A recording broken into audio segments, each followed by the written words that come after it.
Bonjour, monsieur le Premier ministre. Bonjour. Après 3 ans de suspension, l'Organisation internationale de la francophonie vient de réintégrer la Guinée. Comment interprétez-vous cette décision? C'est positif et puis ça montre, disons, une prise en compte des nouvelles réalités des pays en transition.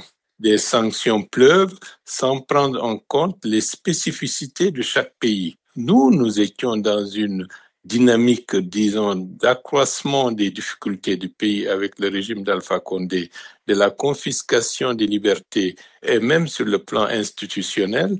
Donc, la remise en cause de cette situation devrait être une avancée pour mettre en place des dynamiques de relance des institutions démocratiques. Je pense que les institutions, les organisations multilatérales doivent réviser leur attitude et agir cas par cas en fonction des spécificités de chaque pays et de ses orientations majeures. Et donc, la jurisprudence de l'OIF ouvre de nouvelles perspectives, disons, d'actualiser les positions des uns et des autres. Vous pensez notamment à l'Union africaine? Bien entendu, la CEDEAO avait déjà pris en compte cette nouvelle réalité. C'est l'Union africaine qui tarde à enclencher le processus, mais je pense que les choses se feront progressivement. L'OIF enjoint également la Guinée à poursuivre ses efforts sur le volet des droits et des libertés. Comment comptez-vous, avec votre gouvernement, progresser sur ces points précis? Bon, vous savez que au-delà d'une demande, c'est une nécessité pour asseoir des institutions crédibles, des institutions démocratiques, pour renforcer le vivre ensemble et aller dans la voie de la réconciliation nationale. C'est un objectif national prioritaire qui était déjà pris en compte dès le lancement des assises nationales par le général Mamadi Doumbouya. Sur cette question des libertés, les familles des deux militants du FNDC, Fonike Mengue et Mamadou Biloba, ont interpellé récemment votre gouvernement.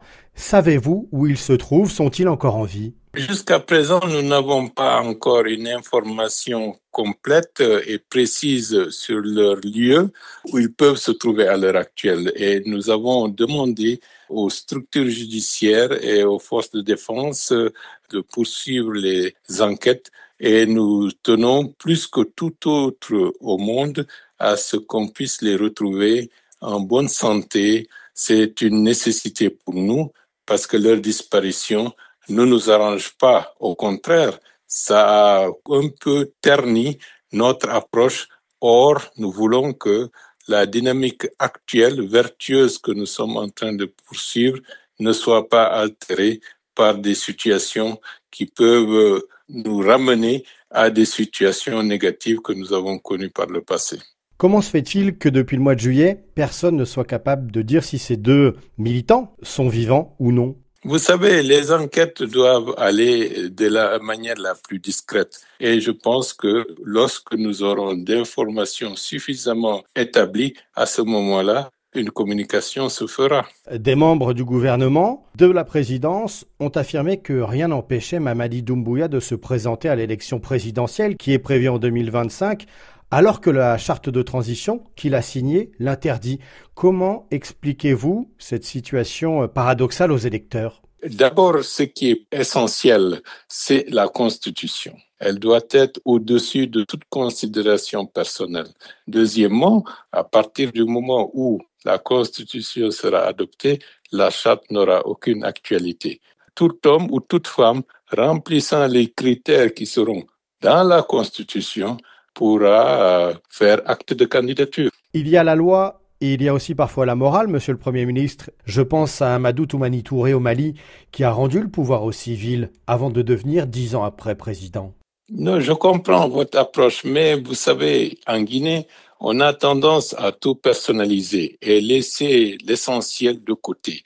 Ce qui est essentiel dans le contexte actuel, c'est partager le texte, voir les aspects les plus essentiels pour instaurer une culture démocratique et c'est cela qui est le plus essentiel. Vous soutenez vous-même, comme certains de vos ministres, une candidature de Mamadi Doumbouya.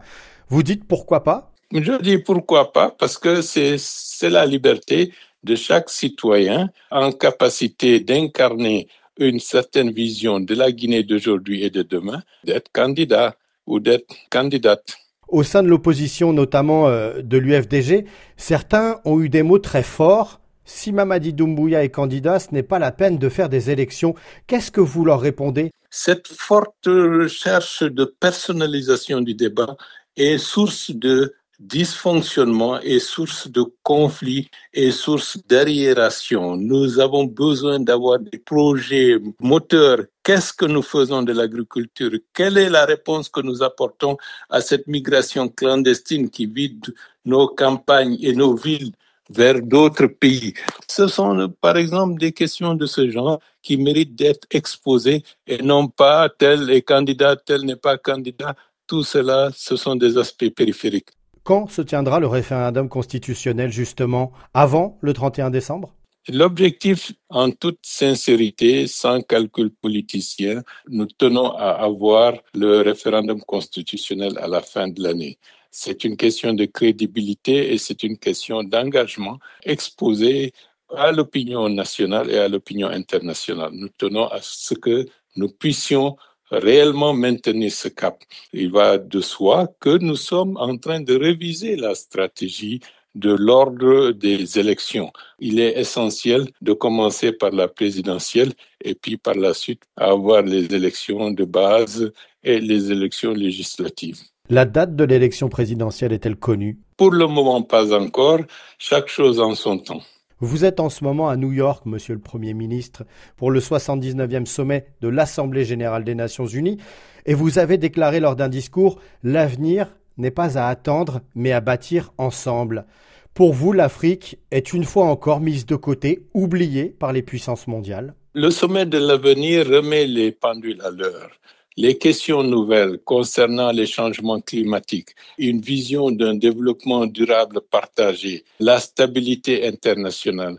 L'Afrique est au cœur de ces problématiques et donc l'Afrique ne pourrait pas être de côté. Et c'est à nous, les dirigeants actuels et futurs, de se repositionner, d'avoir une démarche constructive pour ne pas être les parents pauvres, disons, du débat international actuel, parce que nous sommes en réalité les personnes ou les populations qui sont le plus impactées par la situation géopolitique internationale. C'est la raison pour laquelle, en ce qui nous concerne, nous avons demandé un engagement fort de la communauté internationale en faveur du massif du Fouta-Djallon pour l'élever comme patrimoine mondial de l'UNESCO. C'est la question de l'eau, c'est la question de l'environnement, c'est la question de la stabilité régionale. Donc, ramener la paix, ramener la stabilité doit nécessairement prendre en compte la question de l'environnement et principalement de la protection du massif du Fouta-Djallon pour 15 États africains qui sont peu ou prou impactés ou qui bénéficient du fait que ce château d'eau est un patrimoine partagé. Vous avez appelé à un accès équitable aux technologies. Ça montre aussi à quel point l'Afrique accumule de plus en plus de retard, entre guillemets? Non, c'est vrai, il y a le retard, mais il y a aussi une formidable avancée. Les générations actuelles africaines sont pleines de talent et ne demandent qu'à être épaulées, avoir les infrastructures nécessaires pour être aussi en mesure de compétir avec les autres sociétés du monde. D'où, en ce qui concerne la Guinée, par exemple, aujourd'hui, l'objectif d'ici l'année prochaine de l'utilisation du support numérique comme support pédagogique, nous allons faire un bond suffisant pour nous permettre de nous rapprocher d'un seuil pour mettre de côté la pauvreté, l'ignorance et la mauvaise gouvernance. Merci, monsieur le Premier ministre. C'est moi qui vous remercie.